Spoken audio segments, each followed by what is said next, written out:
Hello, and welcome to CVS Health second quarter 2026 earnings call.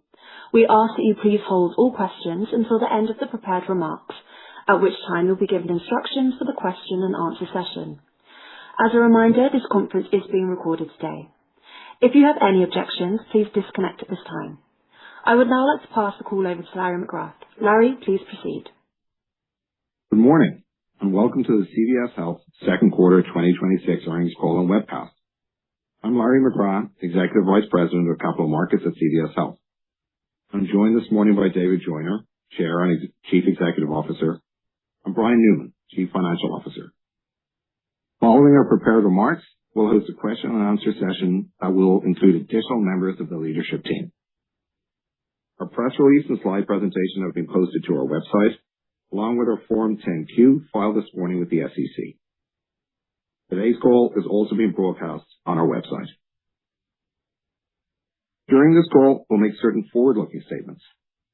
Our forward-looking statements are subject to significant risks and uncertainties that could cause actual results to differ materially from currently projected results. We strongly encourage you to review the reports we file with the SEC regarding these risks and uncertainties. In particular, those that are described in the cautionary statement concerning forward-looking statements and risk factors in our most recent annual report on Form 10-K, our quarterly report on Form 10-Q filed this morning, and our recent filings in Form 8-K, including this morning's earnings press release. During this call, we'll use certain non-GAAP measures when talking about the company's financial performance and financial condition, and you can find a reconciliation of these non-GAAP measures in this morning's press release and in the reconciliation document posted to the investor relations portion of our website. With that, I'd like to turn the call over to David. David? Thank you, Larry, and good morning, everyone. I'm proud to share that this quarter, each of our operating segments grew earnings and delivered performance that exceeded our expectations. We generated adjusted operating income of $5.2 billion and adjusted earnings per share of $2.58. These results reflect a clear and deliberate enterprise-wide focus on building trust by executing against our commitments to consumers, colleagues, and shareholders. Building on this strong performance so far this year, we are raising our full year 2026 adjusted earnings per share guidance by 60 cents to a range of $7.90 to $8.10. We're also updating our full year expectation for cash flow from operations to at least $11.5 billion, a meaningful increase of $2 billion from our prior guidance. These expectations reflect the core principles of our guidance philosophy: credible targets, disciplined execution, and clear opportunities for outperformance. Brian will provide more details on our updated guidance, as well as some early high-level preliminary commentary for 2027 later in the call. Across CVS Health, our focus remains on helping people more easily access affordable care, navigate the healthcare system, and engage in their health. One clear example of how we're doing this is through our work supporting patients utilizing GLP-1s for weight loss. As demand for these therapies continue to grow, consumers are increasingly focused on three things: affordability, access, and convenience. CVS Health is a leader in all three. For employers looking to provide coverage for their workforce, Caremark continues to lead the industry by taking formulary actions that will increase availability of these drugs at a lower cost. However, despite these efforts, affordability challenges mean not all employers can cover GLP-1s for weight loss. As more consumers seek access to these therapies outside of traditional benefit designs, CVS Health's comprehensive direct-to-consumer platform provides a trusted, convenient, and affordable pathway to care. MinuteClinic's 24/7 virtual weight management offering is the lowest cost option in the industry, connecting eligible patients with a licensed clinician for just $29. Through our manufacturer relationships and CVS Pharmacy's omni-channel fulfillment capabilities, eligible patients can access GLP-1 therapies for as little as $149 through cash pay options in the way that's most convenient to them. We're also simplifying navigation and making it easier for patients to find the most affordable option available to them. Later this year, through our new partnership with Eli Lilly, eligible Zepbound and Foundayo patients will be able to access cash pay pricing for same-day pickup directly through CVS Health's app or in our stores. This builds on our existing relationship with Nova to dispense oral and injectable Wegovy, making CVS Pharmacy a convenient, affordable destination for all FDA-approved GLP-1s. As more consumers begin these therapies, the role of our nearly 30,000 pharmacists is an important differentiator for us. They help patients manage common side effects, answer questions, and ensure they stay on therapy. These trusted pharmacist relationships and our omni-channel capabilities are especially important for seniors. With the launch of Medicare Bridge last month, CVS Pharmacy is helping seniors navigate the program and access these therapies more easily. At the same time, we're creating a new source of prescription volume as affordability barriers come down.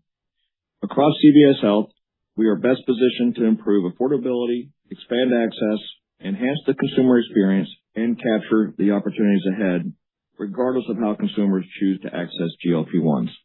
Our work with GLP-1s is one example of how we can bring our assets together around a consumer need. More broadly, that same focus on simplicity, access, and engagement is driving our consumer technology strategy.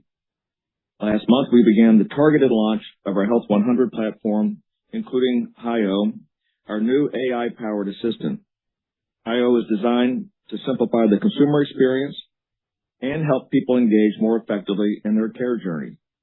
Early feedback has been encouraging, and we are excited to expand access later this year. Simplifying healthcare for consumers also requires making the system easier for the providers who care for them. That is why becoming the partner of choice for providers is such an important priority for us. We spend a great deal of time listening to providers and understanding where they experience the most friction in the healthcare system. Consistently, we hear the same themes: reducing prior authorization burdens, streamlining claims, and improving access to real-time patient information. Our recent national provider survey reinforced those priorities and confirmed that we are making meaningful progress. Those insights are also helping reinforce the actions we're taking across our businesses to simplify interactions and improve experiences. We've recently launched a new AI-enabled Claims Assist Manager, which will reduce our processing time by over 20% and accelerate payment for providers on hundreds of millions of claims every year. We're also expanding the Aetna Clinical Collaboration Program that we announced last year. This program embeds our nurses directly into the facilities to work alongside hospital staff during critical care transitions. It also helps create a more connected experience for both providers and members through improved coordination and communication. Together, these efforts are making us easier to work with and helping strengthen our position in the market. Those same principles, better connectivity, less friction, and faster access to information, are also guiding the work we're doing in our care delivery business. We've implemented technology infrastructure changes to modernize our platforms and accelerate data sharing and connectivity with providers and payer partners. We continue to expand and refine our use of AI and analytics to reduce provider administration burden and support better, more connected care for patients.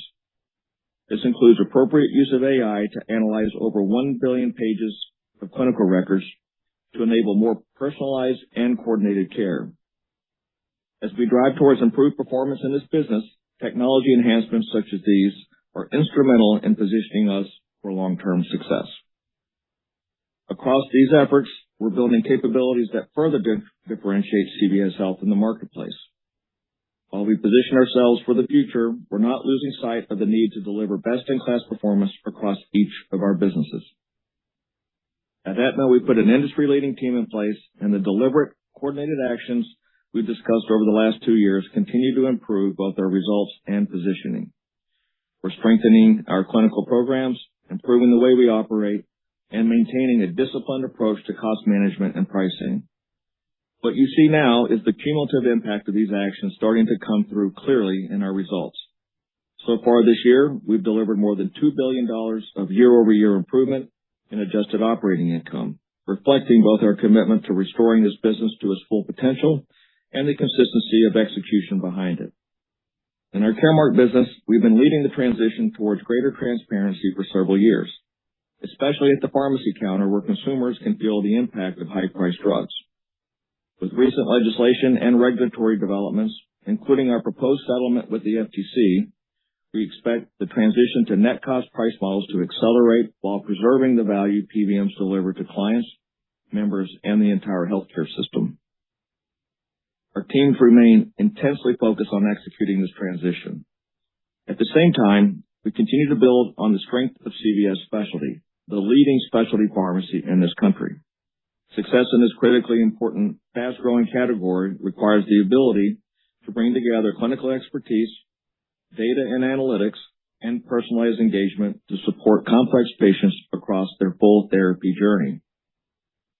And that's exactly what we do. Building on that foundation, our focus on technology, automation, and embedding AI into our processes have made CVS Specialty the most tech-enabled specialty pharmacy in the industry. Our tools and processes are designed to identify patients earlier, initiate therapy faster, and support them continuously to help improve adherence and outcomes. While others in the industry are working towards achieving the standard of 80% adherence, CVS Specialty consistently operates above 90%. At CVS Pharmacy, we continue to build momentum, grow volumes, and deliver strong results. Our improving performance reflects both the impact of deliberate actions we've taken to position this business for long-term success and the discipline with which we are executing every day. Healthcare is local and best delivered by trusted, caring, and tech-enabled colleagues that are part of the communities they serve. This is why maintaining pharmacy access across the country is so important. We, along with others, are challenging unconstitutional laws in states like Arkansas and Tennessee that will make care more expensive, less accessible, and more complicated for patients. Our teams are working hard to achieve the best possible outcome as this develops.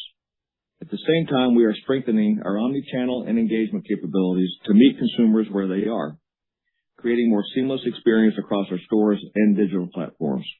This is how we help ensure that we continue to support the millions of Americans that depend on CVS Pharmacy and maintain our position as the best-run national pharmacy in the country. To summarize, we are doing what we said we would. We delivered strong results, exceeded our expectations, and raised our outlook for the year. More importantly, we're continuing to make meaningful progress towards becoming America's most trusted healthcare company. Across each of our businesses, the deliberate actions we've taken are strengthening our position in the market and creating opportunities for distinction and long-term sustainable growth. We are seeing those efforts translate into better experiences for our consumers, providers, and clients while delivering stronger performance across CVS Health. We are encouraged by the momentum we're seeing and confident in our ability to continue delivering on our commitments. With that, I'll turn it over to Brian to walk through the financial details. Thank you, David, and good morning. I will cover 4 key topics in my remarks this morning. First, an update on our second quarter results. Second, I'll discuss cash flow and the balance sheet. Third, I'll provide an updated financial outlook for 2026. And finally, I will share some early high-level commentary on 2027. As David just highlighted, our strong second quarter results demonstrate the discipline with which we are managing the enterprise and exemplify our say-do philosophy as we continue to execute our strategic priorities and deliver on our commitments. Let me start by highlighting some of our enterprise results in the quarter. We generated over $106 billion of revenue and delivered approximately $5.2 billion of adjusted operating income, increases of over 7% and 35% respectively from the prior year quarter. These increases were broad-based as we experienced growth across both the top and bottom line in all of our operating segments. We delivered adjusted EPS of $2.58, a significant increase of over 40% from the prior year quarter. And finally, we generated year-to-date cash flow from operations of approximately $10.6 billion. Turning now to each of our segments. In healthcare benefits, we generated over $37 billion of revenue in the quarter, an increase of over 3% from the prior year. This increase was primarily driven by our government business, partially offset by our exit from the individual exchange business in 2026. Medical membership as of quarter end of approximately 26 million members remained consistent sequentially and declined approximately 700,000 members from the prior year quarter. The year-over-year decrease was primarily driven by our previously discussed exit from the individual exchange business, partially offset by growth in our commercial fee-based membership. Adjusted operating income in the quarter was approximately $2.4 billion, and our medical benefit ratio was 87.4%, both of which improved meaningfully from the prior year quarter as we continue to execute on our margin recovery. These results include the impact of changes in our individual exchange risk adjustment position associated with the 2025 plan year, as well as the impact of favorable prior year development. Together, these items contributed approximately $500 million or 140 basis points to our MBR in the quarter. Excluding these items, our core performance in the quarter still exceeded our expectations. This core outperformance was largely concentrated in our Medicare business, where we continue to experience pockets of favorability as a result of strong medical cost management and disciplined pricing. Our Medicaid and commercial businesses performed in line with our expectations during the quarter. We remain confident in the adequacy of our reserves. Shifting now to our health services segment. During the quarter, we generated revenues of nearly $52 billion, an increase of over 11% from the prior year quarter. This increase was primarily driven by pharmacy drug mix and brand inflation, partially offset by continued pharmacy client price improvements. We delivered adjusted operating income of over $1.7 billion, an increase of 10% from the prior year quarter, primarily driven by improved purchasing economics, pharmacy drug mix, and modest improvement in our healthcare delivery business. These increases were partially offset by pharmacy client price improvements. At Caremark, we continue to make progress against our priorities. Within Caremark's results in the quarter, there are a few items to call out.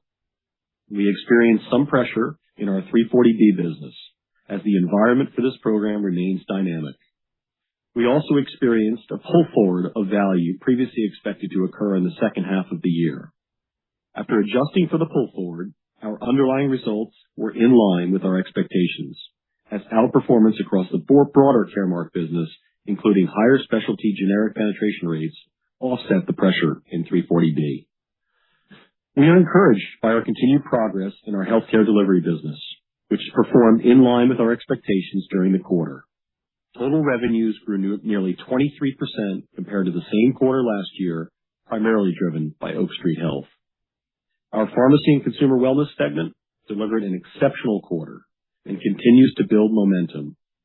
We generated revenues of nearly $34 billion, a slight increase from the prior year quarter, primarily driven by pharmacy drug mix, increased prescription volume, including contributions from the Rite Aid transaction we completed last year, and brand inflation. These increases were largely offset by regulatory-related price reductions on certain drugs, the impact of recent generic drug introductions, and pharmacy reimbursement pressure. On a same-store basis, total revenues increased modestly in the quarter, and same-store pharmacy sales grew approximately 3%. These increases were driven by the revenue drivers I previously mentioned, including a 7% increase in same-store prescription volumes. Same-store front-store sales increased 100 basis points versus the prior year quarter. We delivered adjusted operating income of nearly $1.5 billion, an increase of over 10% from the prior year, primarily driven by core pharmacy strength and contributions from the Rite Aid transaction, partially offset by continued business investments and the impact of consumer dynamics. Turning now to cash flow on the balance sheet. In the first half of the year, we generated cash flow from operations of approximately $10.6 billion. This result reflects strong earnings year to date, as well as the impact of improvements in working capital. We returned over $1.7 billion to our shareholders through our shareholder dividend year to date. We ended the quarter with approximately $2.7 billion of cash at the parent and unrestricted subsidiaries. Our leverage ratio at the end of the quarter was approximately 3.5 times, and we expect to drive further improvement as we continue to execute against our 2026 outlook. Shifting now to our guidance for 2026. As David mentioned, we are increasing our full year 2026 guidance for adjusted EPS to a range of $7.90 to $8.10, an increase of 60 cents or 8% higher than our previous guidance. We now also expect our full-year total revenues to be at least $414 billion. In our healthcare benefits segment, we now expect full-year adjusted operating income to be in a range of $5.03 to $5.37 billion, an increase of over $1 billion relative to our prior guidance. This increase reflects a portion of our strong underlying core performance in the first half of the year, as well as the approximately $500 million cumulative impact of our net risk adjustment update and the prior year development experienced in the second quarter. We now expect a full-year MBR of 89.75%, plus or minus 25 basis points. This outlook continues to maintain a respectful and prudent view of medical cost trends in the second half of the year. In our pharmacy and consumer wellness segment, we now expect full-year adjusted operating income of at least $6.4 billion, an increase of $220 million from our prior guidance. This reflects our strong performance in the quarter and our updated expectations for the remainder of the year, which includes the continuation of strong pharmacy performance. We are also pleased to reiterate our full-year adjusted operating income outlook for our health services segment. This outlook reflects continued strong performance across our pharmacy services businesses, offset by our updated view of 340B. In aggregate, we now expect full-year enterprise adjusted operating income to be in the range of $16.58 to $16.92 billion. We are also increasing our outlook for full-year cash flow from operations to at least $11.5 billion, reflecting our updated earnings outlook, as well as the impact of improvements in working capital. As a reminder, our current outlook does not assume any share repurchases this year. We will continue to evaluate capital deployment opportunities as our leverage position improves. We expect second half EPS to be more weighted to the third quarter, reflecting typical seasonality. We now expect the increase between our first quarter and fourth quarter MBR in our healthcare benefits business to be slightly higher than 950 basis points after adjusting for the impact of prior year development in the first quarter. You can find additional details on the components of our updated 2026 guidance on our investor relations website. As you can see, we are making meaningful progress, unlocking our embedded earnings power, and continue to feel confident in the mid-teens adjusted EPS CAGR from 2025 through 2028 that we laid out at our recent Investor Day. Consistent with our historical approach, we intend to share 2027 headwinds and tailwinds on our third quarter call and detail full-year guidance on our fourth quarter call. As you know, David and I have emphasized the importance of being open and transparent with our shareholders. This year, in the spirit of this commitment, we are pulling forward our commentary on 2027 by a quarter, as we wanted to discuss some dynamics in our businesses that we are aware of today. We are seeing significant momentum in Aetna's margin recovery, including the more than $2 billion of improvement in adjusted operating income that we've already delivered this year. The actions we have taken to strengthen our foundation and improve our performance are working, and we expect this momentum to continue on our pathway back to target margins over the next couple of years. In our pharmacy services business, we expect the previously discussed market dynamics in our 340B business to continue and result in a headwind in 2027. Additionally, we believe we will see membership declines in Caremark next year. There are two main reasons. First, while we are working through the transition to a pricing model grounded in the lowest net cost over the next few years, we need to make sure our current agreements reflect underwriting to appropriate risk and contracting structures, and we have taken a deliberate approach to our client renewals and the selling season. As you are aware, we are already managing through industry dynamics that are having an impact on our legacy contracts. Second, product actions and market exits by some of our health plan customers will result in a membership impact. These headwinds will be partially offset by our industry-leading specialty pharmacy business, which continues to benefit from strong execution and secular trends in the market, including a robust generic portfolio in 2027. Despite these near-term earnings pressures, we remain confident in the value our pharmacy services businesses deliver to clients and our ability to achieve fair margins consistent with historical levels in the industry over time. Elsewhere in health services, we remain on track, driving improved results in our healthcare delivery business. We are also building strong momentum in our PCW business. You can already see this in the second consecutive year of mid-single-digit growth reflected in our updated guidance. We continue to differentiate ourselves in the market through our deliberate actions and intentional investments and have established CVS Pharmacy as the best-run national pharmacy. These actions are what allowed us to change the trajectory of this business, and we are excited to carry that momentum into 2027. So putting the pieces together across the enterprise, we remain confident in the mid-teens adjusted EPS CAGR from 2025 through 2028 that we outlined at our Investor Day. While we would not normally comment on 2027 consensus this early in the year, an outlook of at least $8.44, consistent with current consensus, appears reasonable at this juncture.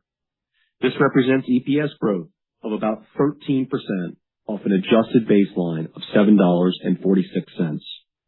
This baseline reflects the midpoint of our updated EPS guidance and, consistent with our guidance convention, excludes prior year development and prior year items in our individual exchange business, which we have exited. Importantly, these expectations continue to be grounded in our guidance philosophy of establishing credible targets, delivering with disciplined execution, and highlighting opportunities for outperformance. Before we open the call for questions, I want to reiterate how encouraged we are by our performance this quarter. We delivered year-over-year revenue and adjusted operating income growth across all our operating segments. Our performance so far in 2026 is a testament to our intense focus and disciplined execution as we continue to do what we said we would do, and highlights our ability to unlock the significant earnings opportunity of CVS Health. With that, we will now open the call to your questions. Operator? Thank you. At this time, if you would like to ask a question, please click on the Raise Hand button, which can be found on the black bar at the bottom of your screen. When it is your turn, you will receive a message on your screen, and then you'll hear your name called.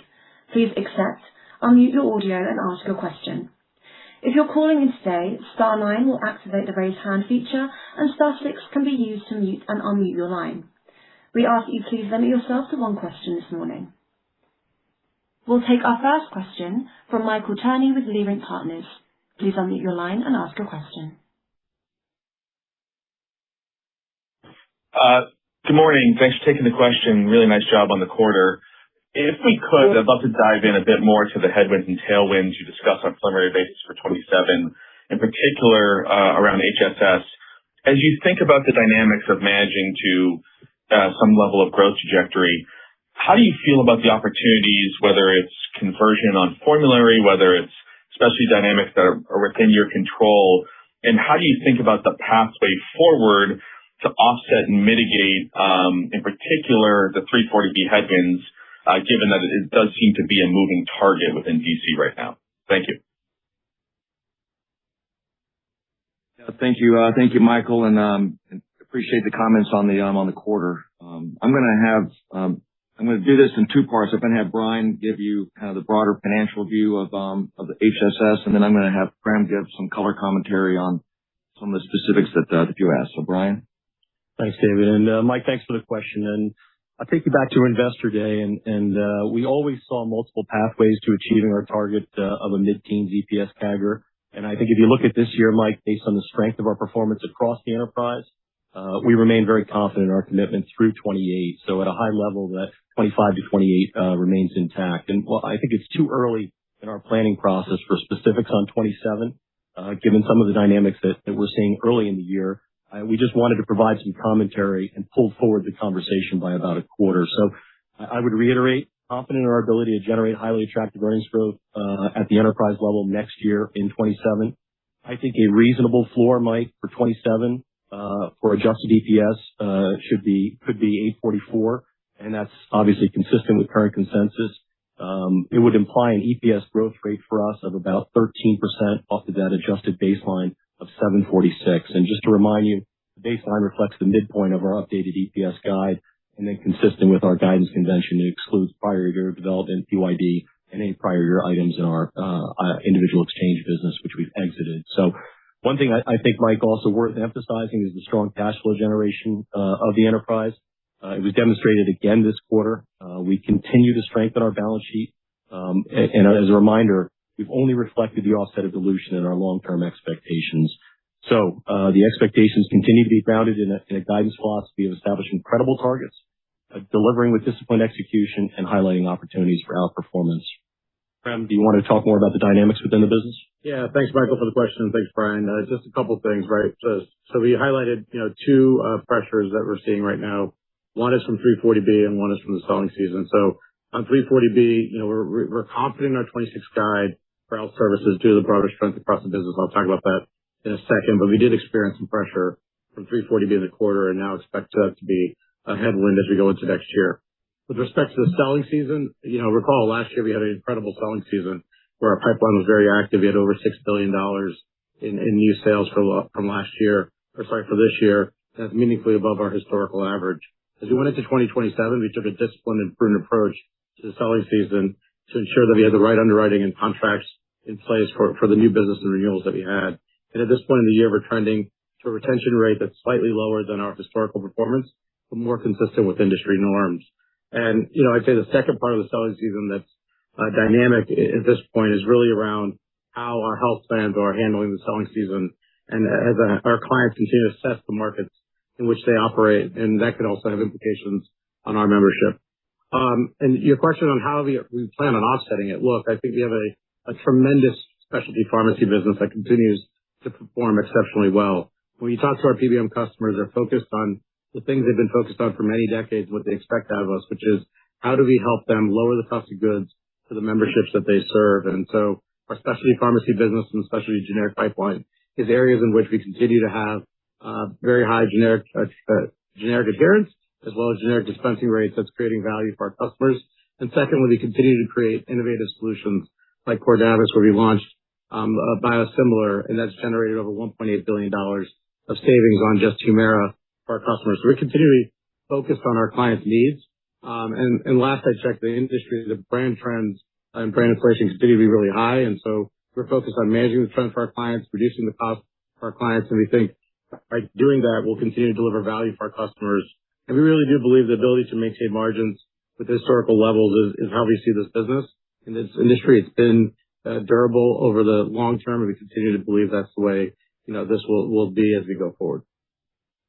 Thank you, Brian and Prem. Maybe just one additional comment is, as Brian said, we pulled forward the headwinds and tailwinds, so I appreciate the question. But I think the theme you're going to hear from us is going to continue to be around the tremendous momentum we have across CVS Health. And I just want to reinforce a couple of thoughts here. One is we took the right steps at Aetna. You see the results as they're coming through. So this is our second consecutive year of strong performance. We've talked about the strong performance in our retail business. So the deliberate and intentional investments that we've made both in our colleagues and technology and our pricing model has continued to make us the best national pharmacy in the country. The tailwinds on the PS business is our specialty. So as Prem said, we're running the best specialty pharmacy in the country and like the tailwinds and trajectory of that business. What we haven't talked about is the investments in technology and AI specifically, which is allowing us to focus on the things that are creating friction in the marketplace, and we're trying to improve the healthcare experience. So a big push and a big investment in that area. The GLP-1s, we're really proud of the fact that we're able to serve that market in multiple ways, both whether it be in the pharmacy benefit and or Aetna business, managing the underlying cost and or serving the consumer in a cash or unfunded marketplace, and the relationships that we're announcing with the manufacturers allowing us to be a leader in that space. As Brian mentioned, we have a strong balance sheet, continue to make progress in terms of strengthening and positioning ourselves in terms of creating a more disciplined capital deployment model. So Overall, I would say we definitely wanted to pull forward the headwinds, tailwinds early, but again, talking about the fact that we have some pressure in our PBM at the moment, it's more than offset by the strength that we have across the enterprise. So again, thanks for the question. And next question, please. Our next question comes from Lisa Gill of JP Morgan. You may now unmute your line and ask a question. Thanks very much, and good morning. Just really want to follow up on the health benefits side of your business. Obviously, very strong performance in the quarter. And just had a couple of questions here. One, can you maybe just talk about what you're seeing in the underlying trend? You mentioned that Medicare Advantage was better. But as we think about what Brian talked about for 2027, just your thoughts on the way that you bid for MA in 27, thoughts on Medicare Part D in 27 and how you see that playing out. And then, David, just on your comments on GLP-1s, can this be a meaningful component to growth over time, or is this just, taking all the elements of what CVS has to offer and bringing it to the market? Yeah, so thanks, Lisa, for the question. I'll have Steve talk specifically to the healthcare benefits business and Medicare and Part D, and then I'll come back on the GLP-1. Good morning. Thanks, Lisa, for the question. Look, I'm going to start with just overall, just to give you a perspective. We have a great team executing at a high level, really encouraged about the progress across all three businesses. Medicaid's in line, great rate advocacy execution. Our commercial business has been strong, remains strong, seeing growth in a highly disciplined pricing environment. And then our Medicare businesses, as you asked specifically about, is ahead of our expectations. So, look, really pleased with the performance across the entire end and the progress that we're making over the last couple of years. Specifically on Medicare, before I comment on kind of whatever I can on 2027, it's a little early to be specific, but let me give you a little context on the performance in 26, because I think it'll help you understand some of my commentary around 27. But as we've laid down the foundation for this business over the last couple of years, we've made tremendous progress in the geographic footprint, our product mix, our ability to execute during AEP, and we've taken a lot of discipline into both previous bid cycles. And so that is playing out in 2026. We've seen less contraction in our membership than we expected, favorable member mix. We have leading star scores. So it's all really coming together. Our strong medical cost management approach has really been producing some really strong momentum in this business for 2026, and we expect that to continue. As I think about 27, as we contemplated the bids, we're taking that same focus to return the business to target margins, and the same discipline. We assumed continuation of the elevated trend as we put our bids in, and we think this business, combined with our leading star scores, is going to be well positioned to make that continued progress towards the appropriate margins in 27, but also delivering a great experience and good health outcomes for our members. So very encouraged about the individual Medicare Advantage business. I'm just going to, before I comment on Part D, just highlight Group Medicare Advantage too, because that has contributed meaningfully to the progress. Now with 2027 pricing in, we have renewed about 75% of our book. And so good progress there, and that's contributing to the return to target margin. On Part D specifically, that business is performing in line with our expectations. We took deliberate actions over the past couple of years to, I'd say, de-risk that and simplify our product portfolio. And we contemplated that same approach and took that same discipline into our 2027 bid. So overall, really encouraged by the progress. The momentum is going to continue. We will make continued progress in 2027 as well. Yeah, thanks, Steve. And Lisa, with the two-parter, it may be a little lengthy response here, but let me give you the context for GLP-1. And I think we all know that GLP-1 serve the diabetes market. It remains a funded benefit for most all, if all of our customers at the moment. And the question that we're dealing with is where we think the obesity category is headed. So that's why we continue to emphasize the fact that we can capture the GLP-1 volumes in our funded programs with Caremark and Aetna and help manage the underlying costs. At the same time, we see a lot of movement back into the cash or the unfunded marketplace, which is why we're emphasizing the ability to support in our direct consumer platform the ability to serve both the Lilly and Novo products in that market. So, Prem, maybe you want to just give a little bit of color on kind of how we're thinking about GLP-1s and the impact it will have across your business. Yeah, just to add to what David said, I'd say a few things. First off, on the Caremark side, GLP-1 continues to be a trend driver and a challenging category for our customers. So, as we announced in May, we're expanding our formulary options again for GLP-1s while continuing to drive savings in the category for our funded customers. When you think about the open market, as David alluded to, I would say we may have been slightly slow to enter the cash paying market or direct patient market, and we've kind of repivoted that program over the course of this year. I'm really proud of where we landed. So first off, from a MinuteClinic perspective, we launched a new weight management offering in Q2 at $49 for a visit.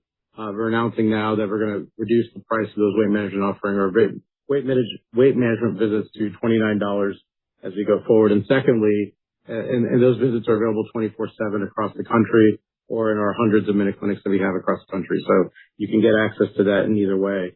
And secondly, we're excited about our partnership, as David mentioned, both with Lilly, with our new announcement to take care of more patients in the cash market, as well as our Novo product offering that we have there. So we continue to be able to serve all FDA-approved products. This is an opportunity that we see in PCW that generated some of the strength that you saw in the quarter, and as well as you'll see in the back half of this year. But it's a tremendous opportunity for us to create solutions that consumers are asking for and really leverage our 9,000 community pharmacy destinations and create it in a manner in which consumers ask. So we're excited to bring this to market. We're excited about the opportunity it creates for our enterprise, but more importantly, the opportunity it creates to create access across the country. Operator, next question. Our next question comes from Justin Lake with Wolfe Research. Please unmute your line and ask a question. Thanks. Good morning. First, a quick follow-up on 27. Is there any share repo or other capital deployment assumed in that 840 or is that still outside the guide similar to the Investor Day framework? And then my question is around the retail business strength. We know you're benefiting at the moment from script share gains from Rite Aid and others that might normalize over time. So I'm curious on your thoughts of the sustainability of the strong PCW growth as share gains might normalize going forward. Maybe you can give us an update on the Cost Plus rollout, how you're seeing your ability to stabilize gross margins per script into 27 and beyond, and any other dynamics we should consider. Thanks. All right, perfect. Thank you, Justin. So, Brian, can you answer the share repo question and then turn it over to Prem for the color on the durability and strength of retail? Sure, David. And thanks, Justin. Good morning. Similar to what we talked about at Investor Day, we're only assuming offsetting dilution in 27, Justin. So nothing beyond that at this point. Obviously, you heard cash is improving. So, Prem, you want to fill in the rest of the color? Yeah, thanks, Justin. So, proud to report that we're still the best run national pharmacy in the country, and I'm really proud of the strong results that we've had. And if you take a step back and just recall the multi-year journey we've had here, it's really been a three-pronged approach. It started with one, we had to fix our service in our stores. And I'm proud to report we have the best NPS levels that we've seen in many, many years, powered by our technology, the solutions that we put in place, leveraging AI and leveraging, what I'd say is better consumer experiences through our digital applications. And then number two, how do we empower our colleagues in our store to do more? And so we continue to leverage our 30,000 pharmacists to continue to provide clinical services across all of our stores. Secondly, as you said, it was all about how do we, kind of reduce or slow down the headwind we had from reimbursement pressure, and how do we solve the reimbursement problem we had in this business? And if you go back a couple of years, we launched CVS Cost Manager, our cost-based pricing into the market, and it was really intended to drive more sustainable pharmacy reimbursement in the country and help us align better with payers with the value we're creating as a local community pharmacy.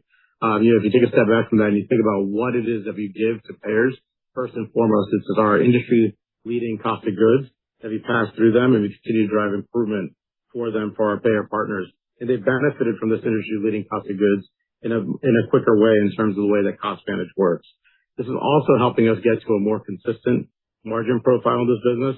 And as you look at 2026, we took a prudent approach to how we thought about this, and we're excited about the encouraging progress that we're making relative to our expectations.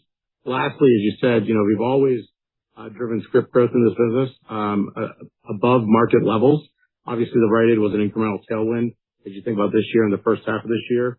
But our expectations from the business is that we'll continue to create unique solutions that customers want with high service levels that allow us to grow, faster than market as it relates to this business. And lastly, when we do that, we also create incremental operating leverage across the 9,000 stores that we have. And lastly, I'd be remiss not to mention, we also had strong front store sales growth with about 100 basis points of front store sales growth midst of what I'd say is a challenging macro environment. So all in, this business continues to perform really well. The service levels are really strong, and I'd say the strategy we put in a few years ago, we're starting to see the fruits of that strategy. Our next question comes from Stephen Baxter with Wells Fargo. You may now unmute your audio and ask your question. Hi, thanks. I was hoping to get an update on the performance of the commercial risk business. Can you update us on how the margins in your guidance this year compare to what you target long term? And then additionally, how the No Surprises Act and independent dispute resolution process is impacting your cost trend and margins this year, and maybe some context on how that compares to what you saw last year. Thank you. All right, Stephen, thank you. Thanks for the question. So, Steve, you want to take that? Sure. Good morning, Stephen. Look, our commercial business has been a strong performer, another good quarter for it, and it will continue to be strong. It's in line with our expectations. And look, we saw elevated trends early, back in 2024. And so we priced for that. And so we feel like we have a good, forecasting models, and we've been able to use, pricing discipline there. Despite the pricing discipline, we've seen strong growth across commercial in both our fully insured small business, but also our self-insured. And so that means that our innovative products, services, capabilities are clearly resonating. We're bringing industry-leading technology solutions both at our website and our Aetna Health app, along with the opportunity to combine our offerings with Caremark. This creates really powerful solutions to our customers, and so that's resonating in the market, and really like our position there. And look, we're going to continue to lean into innovation and bringing solutions to our customers in this high trend environment. It's frustrating to them, and we think we offer unique and distinctive solutions. With respect to IDR, look, this is one component of trend. We've seen it, we've been watching it, we've accounted for it, so it's not catching us off guard. And we've taken actions. We've gone upstream with providers, trying to bring certain providers into the network at reasonable rates so we can get ahead of this dispute resolution. When we do have a dispute, we're resolving it more quickly and appropriately. But as others have called out, it is definitely not playing out as intended. No Surprises Act was put in for a reason to keep patients out of the middle and literally not surprise them. So we support that, but the dispute resolution process is clearly being abused by a small group of players. And so we look forward to working with administration and state regulators to resolve this, because particularly our self-funded employers are very frustrated with this. And so we need to work together to rectify this. Next question. Our next question comes from Erin Wright with Morgan Stanley. You may now unmute your audio and ask your question. Great. Thank you so much. Can you speak to the timing and magnitude of the technology investments, how we should think about the cadence of those investments, but also just for the balance of the year, but also into 2027? And can you talk about that multi-pronged approach? You talked a little bit about some of that in the last question, but around AI and how you are an adopter as well as an enabler, how this could bring both cost saves and revenue opportunities for you, and how material those will be over the near and medium term. Thanks. Yeah, Erin, thanks for the question, and obviously a really important part of our strategy and direction as a broader enterprise. So I may have multiple people speak to how we're thinking about technology and AI, and then Brian will obviously cover the financial benefits that we expect to achieve. So we believe we're at an inflection point. AI and technology is moving in a way that we believe we're moving from a consumer-based healthcare company to a consumer-based healthcare technology business. And we think the technology is going to be at the center of the core of our differentiation and our value proposition. So we're going to be very clear, though, given some of the concerns around AI, is we're going to be very focused about where we will and where we will not deploy AI, and you'll see that our model is going to be anchored very much in the human touch and protecting the privacy of the people in which we serve. So that will become the North Star for our business. That said, we also made a commitment a year ago that we were going to invest $20+ billion in our technology efforts over the next decade. And this is going to be a very deliberate, and this is the consistent word you're hearing, a very responsible and deliberate process in terms of where we expect to get the appropriate ROI and the use cases that will help improve the experience and our ability to serve our customers. So I'm going to have Steve, maybe you can speak a little bit about the Aetna technology strategy. Prem will then follow up, and then Brian will close with the financials. Great. Thanks, David. Look, I'm going to highlight four ways that we're deploying AI, and I'll just say I echo what David said about being thoughtful and responsible, but yeah, very excited about the change I think this is going to bring to our industry and the experience that we're trying to offer our members. But first, of course, we're deploying AI to create a more efficient, faster, more accurate environment, particularly related to our claims payment and some of the transactional work that we do. David mentioned the claims assistant manager, which is revolutionizing how we provide payments more accurate and more timely to providers, which is really important. And we're also using it to work towards a best-in-class cost structure. It's very important to this business as we move into a more efficient environment. So that's one area. The second is we're leaning into our colleague experience. We think that AI, we can deploy in a way that will create less friction for our own employees so they can better serve our members and spend more time with them, helping them navigate their healthcare journey. So our Aetna One advocates, for example, used to spend 90 minutes preparing and reviewing a case to help a member. And now it takes them only 2 minutes. They can spend more time now with the member. And so this is really powerful. And then improving the member experience. We can now help them along their care pathway. We can actually use our AI agents to help schedule appointments, creating less administrative burden on everyone. And I could go on and on, but a lot of deployment there in our website and our app have both embedded AI capabilities that make it an industry-leading capability. So, and then last, we are really leaning into our provider relationships and our provider experience in a more meaningful way than ever before. So we're utilizing these tools to help reimagine the prior auth process. For example, 83% of our prior authorizations are approved in real time and over 95% within 24 hours. And we're just utilizing and leaning into those tools that build trust with our providers, and it's working. We have more work to do, but really encouraged by the early results of the application of AI across these 4 domains. Yeah, and Erin, maybe I'll just add a couple more comments. So first off, when you think about AI, there's 2 things that we're really focused on. One is how do you improve clinical quality? And so when you look across our pharmacy assets, in our specialty pharmacy, we have one of the most tech-enabled and AI-driven specialty pharmacies in the country. We're improving the adherence rates to over 90% of these drugs, which help lower the cost of these highly expensive drugs, as well as improve the quality of care.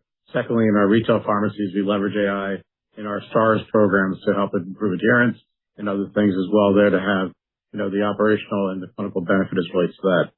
Secondly, provider burden or pharmacist burden in this country is very real, and this helps to free up time for them to serve patients better. Over the course of the last couple of years, we've removed hundreds of millions of calls out of our retail pharmacy business and transferred them into conversational AI. And this has allowed us to refocus 1 million hours of pharmacist hours to allow them to deliver better experiences and clinical care at the pharmacy counters. And as I mentioned in my prior answer, this also generates better service, and better service generates better results for our pharmacy businesses. So it's a really good example of how we're delivering it.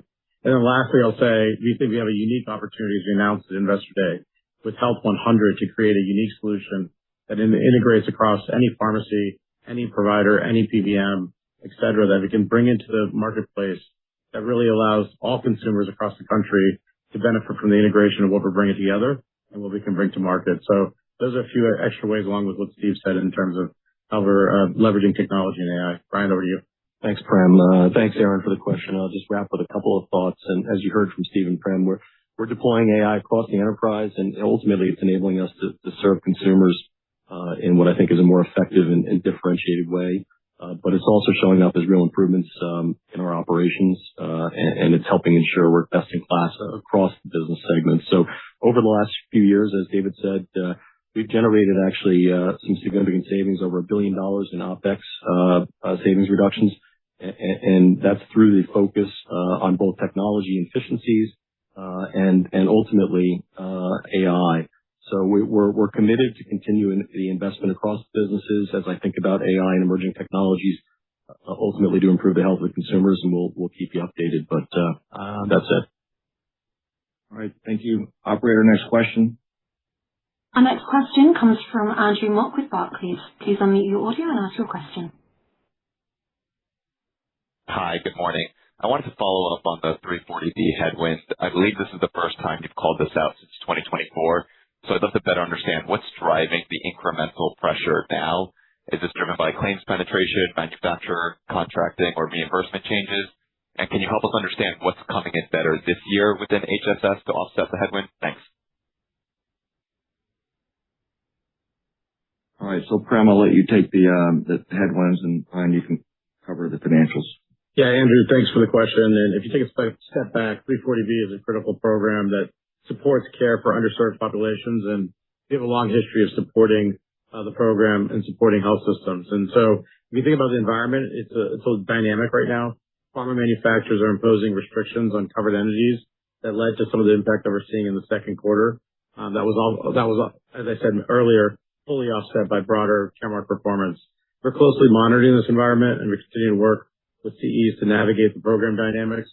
There's also another dynamic as large specialty drugs become generic, that creates a little bit of pressure in the program as well. So we continue to remain focused on supporting these health systems, ensuring the value we provide, and ensuring that our clients continue to have the lowest possible net cost as we pass that through. So Brian, over to you for maybe a little bit more commentary. Yeah, just a couple of thoughts.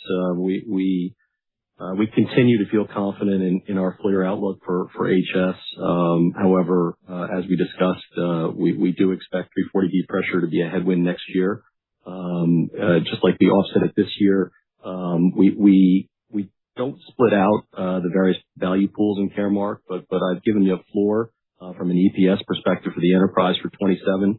And I think what I'd reiterate is we've got multiple paths to deliver on our commitments to the investors. So not commenting on 340B sizing specifically, but we're building up the plans as we go right now, and we'll come back to you in the third quarter call and give you some headwinds, tailwinds, and then we'll give you the detailed break on the fourth quarter call. All right. Thank you, Brian. Okay, operator, last question, please. Our last question comes from Elizabeth Anderson with Evercore ISI. Please go ahead and ask your question. Hi, guys. Good morning, and thank you so much for the question. You were talking a lot about the value creation activities being pulled forward in the first half of the year. I know you talked about a little bit about the technology side, but anything you can talk about in terms of like what that was operationally, and does that give you a little bit more space to do additional things that you hadn't contemplated in the back half of the year? Or are you sort of thinking about that sort of the right place to be and sort of think about more of those as opportunities for 2027? Thank you.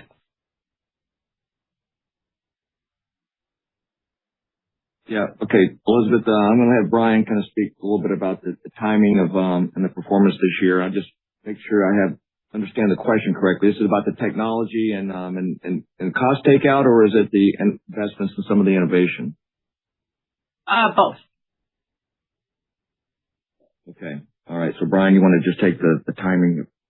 Yeah, we had some investments in capabilities and technology, and that continues. We have it across our business segments. We've been investing in colleagues and capabilities at PCW for some time, and we think we're seeing the fruits of that labor. We continue to do it. You saw some of it pop up in the corporate segment this past quarter. So net, we feel good about the investments we're making. To go along with the theme of the disciplined capital management, Elizabeth, I think we feel very confident about where we're investing the dollars and tracking the returns on them. So you'll continue to see investments in the business, but that's captured in the full year beat and raise.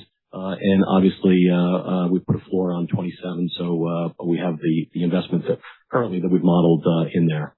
Yeah, thanks, Brian. And maybe just one last comment on technology in general. I think Steve and Prem did a nice job of how we're prioritizing and the results that we're seeing. But I think you're going to see us balance two parts of technology and AI. One is the efficiencies and the productivity that we spoke to, but equally as important is the growth aspect of the investments that we're making. So that's why we're leaning in heavily to the consumer-based healthcare technology business, the innovations that we're driving, and the growth that we expect. In large part, seeing some of this come through even in the early signs of where we expect Health 100 to ultimately grow and impact healthcare in this country. So thanks for the question. And this is, again, a great quarter. I want to thank the management team for a continued strong and excellent performance and focus on our business. I also want to thank our colleagues for the hard work that they do every day. Their dedication to the consumers is basically the foundation of everything that we discussed today. Very proud of the progress we've made so far this year, but even more excited about the opportunities ahead. So thank you for joining the call, and we'll see you next quarter. Thank you for joining CVS Health's second quarter 2026 earnings call. This concludes today's conference call. You may now disconnect.